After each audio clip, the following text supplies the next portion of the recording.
یہ جو امیج آپ کے سامنے ہے Paris we are coming today, یہ جو امیج ہے اس کو بہت سارے لوگ اس کو تنقید کر رہے ہیں، اور وہ تنقید یہ کر رہے ہیں کہ ایسے لگ رہا ہے جیسے کہ آپ آئیفل ٹاور کو جو ہے وہ شاید پی آئی اے کا جہاز مارنا چاہتے ہیں۔ مطلب پاکستان کا ویو اینڈ اس طرح لیا جاتا ہے، مطلب یہ کہ حد ہو گئی۔ پہنچنا ہی شروع ہو گئے ہیں پیرس، تو انہوں نے کہا ویخ کے جہاز ہی نہ بچ جائے تھے۔ مطلب ہمارے جہاز کے بارے میں یہ تاثر ہے جی یہ کہ ٹھوکی نہ جائے آئیفل ٹاور پہ۔ آپ کو پتا ہے یہ کیا ہو رہا ہے؟ یہ کرما ہو رہا ہے آپ کے ساتھ۔ کہ دیکھیں یہ آئیفل ٹاور کی طرف جا رہا ہے جہاز، تو جہاز پاکستان کا ہے تو پھر یہ ظاہری بات ہے دہشت گردی ہو سکتی ہے نا، اور تو کچھ نہیں ہو سکتا۔ یہ ہماری ریپوٹیشن بن گئی۔ پاکستان میں بہت پاکستانیوں کا بہت مذاق اڑانا شروع کیا ہوا ہے۔ مسلم جو ہے نا کنٹریز وہ ہم سے بہتر ہیں، ہم سے بہتر ہے مسلمانوں سے، بہت بہتر ہیں۔ ان کی کر گئے ہیں آج ماشاءاللہ کہاں کہاں پہنچ گئے وہ، لیکن ہماری کے وہیں ہیں۔ کیا ہے کہ ہماری اپنی غلطیاں کوتاہیاں اتنی زیادہ ہیں کہ جو ناقابل معافی ہیں۔ افسوس کے ساتھ، دکھ کے ساتھ کہوں گا، میں پاکستانی امریکن، اب تک کچھ بھی بہتر نہیں ہوا۔ نمسکار، جے ہند، بندے ماترم دوستوں، راج ہندوستان میں آپ کا سواگت ہے۔ دوستوں، پاکستان کا ایک بار پھر دنیا بھر میں مذاق بنا ہے۔ جی ہاں دوستوں، پاکستان انٹرنیشنل ایئر لائنز یعنی کہ پی آئی اے نے اپنے پرچار کے لیے ایسا ڈیزائن تیار کیا جسے سوشل میڈیا پر مذاق کے ساتھ آلوچنا کا سامنا کرنا پڑا ہے۔ دوستوں، آپ کو بتا دیں کہ یورپی سنگھ سے پاکستان ایئر لائنز پر پرتیبندھ ہٹنے کے بعد پی آئی اے نے 10 جنوری شکروار سے اسلام آباد اور پیرس کے بیچ پھر سے اڑان شروع کی، لیکن اس کے پرچار کے لیے پی آئی اے نے جو تصویر تیار کی وہ سوشل میڈیا پر وائرل ہو گئی۔ پی آئی اے نے سوشل میڈیا پر ایک پوسٹ شیئر کی جس میں پیرس کی اور جا رہے ایک ومان کی تصویر تھی، جس میں ومان کے سامنے ایک ایفل ٹاور کو دکھایا گیا، جسے دیکھ کر ایسا لگ رہا ہے جیسے پی آئی اے کی فلائٹ ایفل ٹاور سے ٹکرانے والی ہے۔ دوستوں، سوشل میڈیا پر پی آئی اے کی اس پوسٹ کو 9/11 سے جوڑ کر دیکھا جانے لگا، جسے دیکھ کر پاکستان کے ہوش اڑ گئے، کیونکہ پاکستان کی ایئر لائنز پی آئی اے پہلے سے ہی بدنام ہے، جس کو لے کر اس پر پرتیبندھ لگائے گئے تھے۔ تو دوستوں، آئیے چلتے ہیں اور دیکھتے ہیں اس پورے معاملے پر پاکستانی میڈیا کا کیا کہنا ہے۔ دوستو، پاکستان نے دوبارہ اپنی فلائٹس جو ہیں وہ یورپ تک پہنچنی شروع ہو گئی ہیں۔ آپ کو یاد ہوگا 4-4.5 سال پہلے عمران خان صاحب کے دور کے اندر اس وقت کے جو ایویشن منسٹرز تھے انہوں نے ایک ایسی بات کر دی کہ پاکستان کے لیے امبیرسمنٹ ہوئی۔ انہوں نے کہا جی کہ پاکستانی جو پائلٹس ہیں ان کی تو ڈگریاں جعلی ہیں۔ تو ساری دنیا نے کہا یہ کون سے جو پائلٹ ہیں جو ہمارے پاس جہاز لے کے آ رہے ہیں ان کی فلائٹیں کینسل کریں۔ وہی ہوا کہ وہ سارے کا سارا جو بزنس تھا پاکستان کا ٹھپ ہو گیا۔ اب کیا ہوا ہے؟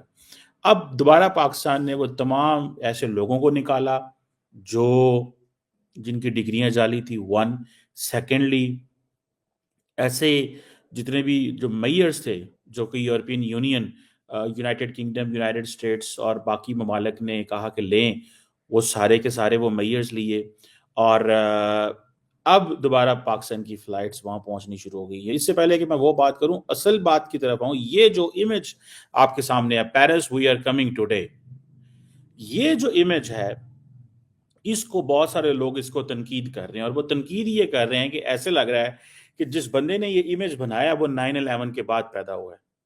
ایک بندے نے اس کی میں ٹویٹ یہ پڑھی، پھر کسی نے کہا جی کہ یہ کس طرح کا امیج ہے، ایسے لگ رہا ہے جیسے کہ آپ آئیفل ٹاور کو جو ہے وہ شاید پی آئی اے کا جہاز مارنا چاہتے ہیں۔ مطلب پاکستان کا ویو اینڈ اس طرح لیا جاتا ہے، مطلب ہمارا ویو اس طرح لیا جاتا ہے۔ میں نے ابھی آج ایک پوڈ کاسٹ ریکارڈ کیا تھا ریپوٹیشنل سیکیورٹی کے اوپر، ایک پروفیسر صاحب کے ساتھ، اسکالر ہیں، دوست ہیں، ان کے ساتھ ریپوٹیشنل سیکیورٹی کیا چیز ہوتی ہے۔ ایک بڑا ڈفرنٹ قسم کا کانسیپٹ ہے ریپوٹیشنل سیکیورٹی۔ تو اب میں وہ جسٹ میرے ذہن میں یہ بات آ رہا ہے کہ ہماری ریپوٹیشن یہ بن گئی ہے، اور انہوں نے کہا جی کہ دیکھیں یہ آئیفل ٹاور کی طرف جا رہا ہے جہاز، تو جہاز پاکستان کا ہے تو پھر یہ ظاہری بات ہے دہشت گردی ہو سکتی ہے نا، اور تو کچھ نہیں ہو سکتا۔ یہ ہماری ریپوٹیشن بن گئی۔ وہ جو ریپوٹیشنل سیکیورٹی ہے نا، وہ جس کی میں آپ کو، یہ ہمارے بارے میں تاثر لیا جاتا ہے۔ پہلی بات تو یہ ہے کہ کیا اس سے اچھا امیج بن سکتا تھا؟ ڈیفینیٹلی بن سکتا تھا۔ کیا ایسا امیج دنیا میں بنتے ہوں گے، لیکن ان ملکوں کے بارے میں اس طرح سوچا نہیں جاتا ہوگا کہ یہ ملک اس طرح کی باتیں کریں گے۔ وہاں کہیں گے جی ٹھیک ہے، واہ جی واہ، جہاز واپس جا رہا ہے۔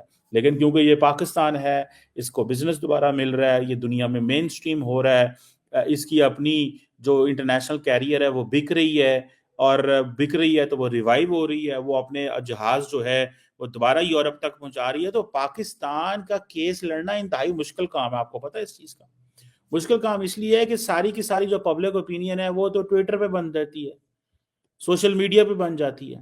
تو جب آپ نے پبلک اوپینین سوشل میڈیا پہ بن جائے, جب ساری کی ساری چیزیں سوشل میڈیا پہ آ جائیں, تو پھر لوگوں کو مسئلے مسائل تو ہوتے ہیں وہاں پہ کیسے.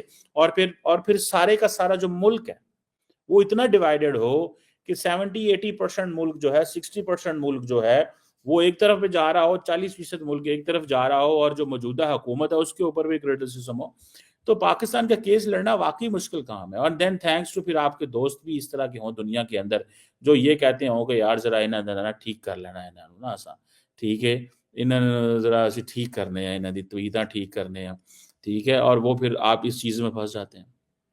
سو یہ جو ریپوٹیشن ہے ہماری, ٹھیک ہے جی, اب ایک طرف پاکستان پرائیویٹائزیشن کی طرف جا رہا ہے, ایک طرف کیونکہ دیکھیں دو طرح کی چیزیں ہیں. ایک ہے کہ ہماری اپنی غلطیاں کوتاہیاں اتنی زیادہ ہیں کہ جو ناقابل معافی ہیں. جب ہم نے پی آئی اے کے اوپر اتنے لوگوں کو نوکریاں دینی شروع کر دی, سیاستدانوں نے اتنیاں نوکریاں دی جیسے اپنا مال سمجھا, اور پھر وہ کیا ہوا, پھر کھاتے رہے, پھر سبسڈیز دیتے رہے. جب سبسڈیز دیتے رہے, پہلے پاکستان کی پائے چھوٹی تھی, عوام کم تھی, تو ریسورسز کم سے گزارا ہو جاتا تھا. اب آبادی اتنی بڑھ گئی ہے کہ ہمارا پیسہ بہت زیادہ ہمیں چاہیے اسٹیٹ کو. تو اسی لیے ان چیزوں میں ہم دیکھتے ہیں کہ وہ جو حکومت ماضی میں سبسڈیز دیا کرتی تھی اب وہ دینے کی گنجائش نہیں ہے. سو پی اے بھی ایسے چلتا تھا. 7,000 امپلائیز ہیں, تھوڑے سے ہمارے جہاز ہیں, ٹھیک ہے جی. میرا خیال ہے پچھلے سال پی آئی اے نے کوئی $270 ملین کا لاس کیا, ٹھیک ہے جی. اور میرا خیال ہے پی آئی کی جو لائبلٹیز ہیں وہ $3 ارب ہیں, ٹھیک ہے جی, جو کہ ہمارا جو ایسٹس ہیں اس کی 5 ٹائم زیادہ تمہاری لائبلٹیز ہیں. ہمارے ایسٹس جو ہیں وہ آپ سمجھ لیں کہ کوئی 200 400 500 ملین ڈالر کے ہیں, اور لائبلٹی ہماری $3 ارب کی ہے اندازن, ٹھیک ہے جی. پھر ہمارے اوپر یہ بھی ہے کہ جی ان کے دیکھیں ریپوٹیشن ہے کہ ہمارے پائلٹ پہ کوئی ٹرسٹ نہیں کرتا تھا, کیونکہ ہم نے 2 نمبر پائلٹ بھی بھرتی کر لی ہے. ان پائلٹس کے پاس یہ نہیں کہ ان کو جہاز نہیں چلانے آتے ہوں گے, لیکن ان کی جو ایگزیکٹ سرٹیفیکیشن ہوتی ہے وہ نہیں ہوگی, جو انہوں نے اپنے آپ کو اپ گریڈ کرنا ہے وہ نہیں کیا ہوگا, جو انہوں نے کوئی ٹیسٹ دینے ہوں گے, اپنی کوئی چیزیں ٹھیک کرنی ہوں گی وہ نہیں انہوں نے کی ہوں گی. تو مجھے بتائیں نا کیا ملا انسانوں کو, کیا ملا پاکستان کو یار؟ چند 100 لوگوں نے. پھر باتیں آتی ہیں جی ایلیٹ اس ملک کو کھا گئی, بڑے لوگ اس ملک کو کھا گئے. تکلیف تو ہوتی ہے نا یار, جب سب کا پاکستان ہے, پاکستان تو سب کا ہے, بےعزت بھی سارے اکٹھے ہوتے ہیں, لیکن وہ اس وقت جو چند لوگ غلط فیصلے کرتے ہیں وہ پھر ساری دنیا کو, پاکستان کو بھگتنے پڑتے ہیں. دیکھیں نا, میں ڈیلی بنیادوں کے اوپر اسلام آباد, کراچی, لاہور, سیالکوٹ سے اور پاکستان کے شہروں سے ڈیلی بنیادوں پہ ایمریٹس, قطر, اتحاد اور پتہ نہیں جہاز یہاں سے بندے ہزاروں کی تعداد میں لے کے جا رہے ہیں. ہم نہیں لے کے جاتے رہے. اب مجھے یہ بتائیں, اور اگر ہم پہنچنا ہی شروع ہو گئے ہیں پیرس, تو انہوں نے کہا ویکھ کے انہیں تو جہاز ہی نہ بچ جائے تھے. مطلب ہمارے جہاز کے بارے میں یہ تاثر ہے جی یہ کہ ٹھوکی نہ جائے آئیفل ٹار پہ. مطلب یہ کوئی بات ہے کرنے والی یار, کہ آپ یہ اسے بولتے ہیں ریپوٹیشنل سیکیورٹی, کہ ہمیں اپنی ریپوٹیشن کیسے ٹھیک کرنی ہے. اور یہ جو سم ٹائمز آپ دیکھیں آپ کی ریپوٹیشن کیا کوئی, اب دیکھیں وہ کئی لوگ کہیں گے جو اچھا جی ماضی میں وہاں پہ لوگ ایسے تھے, ماضی میں وہاں پہ ایسے لوگ موجود تھے ادھر فرانس کے اندر, جنہوں نے فرانس کے اندر لوگوں پہ حملے کیے ہیں. وہاں پہ کارٹون کنٹروورسی میں بھی پاکستان آئے, کہیں جی دیکھ لینا کہ وہ ایسے پاکستانی نا بیچ میں بیٹھے ہوں. لوگوں کو آپ دیکھیں نا, میں نے ٹویٹر پہ خود ٹویٹس دیکھی ہیں. ایک بندے کو میں نے دیکھا, آئی تھنک انڈین جرنلسٹ تھے, ان کو میں نے دیکھا, اس نے کہا کہ جناب this person who made this, یہ جو ہے گرافک, یہ جو پکچر بنائی ہے کہ جی we are coming back, we are coming today, he was born after 9/11. So that was a subtle way کہ جی criticizing پاکستان, ٹھیک ہے. پھر ہماری الحمدللہ وہاں پہ حرکات و سکنات بھی اس طرح کی پائی جاتی ہیں, حرکات و سکنات بھی ایسی پائی جاتی ہیں, ایسی سچویشن ہے, ٹھیک ہے جی, ہمارے سامنے آتی ہے. تو پھر لوگوں نے کہنا تو ہے نا کہ یار کی ہون لگا ہے تو کی نہیں ہون لگا, ٹھیک ہے نا.